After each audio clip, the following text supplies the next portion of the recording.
Hello, good day mga sir. So, PC Merchandise Bildagan. Mabilisang vlog lang tayo for today. Specs agad, Ryzen 5 5600 without G. Yan. Motherboard na B450M A Pro Max MSI.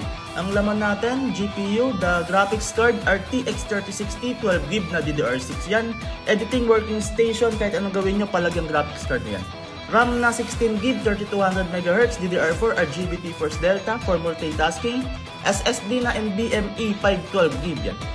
Extra storage na 500GB, Seagate Barracuda. Power supply natin yan, 650 watts, bronze, Corsair yan, branded. Yan, casing natin na tempered glass, ROG siya. Yan.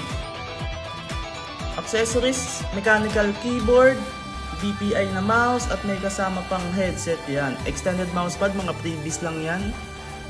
Monitor natin dito mga sir, 27 inches, IPS frameless, 165Hz, semi-curve siya. Yan. Ito isang set na mga sir, grabe, cash on delivery pwede, bank transfer, GCash, installment naman, credit card, at home credit. Yan, meron tayo. Mga sir, PM lang po tayo kung gusto nyo to, sabihin nyo lang, nakita nyo tong video na to, bibigyan ko kayo ng malaking discount yan. Looking ng pang working station, gaming, best na best ito. Yan, high-end build. Thank you mga sir, PM tayo. PC Merchandise out.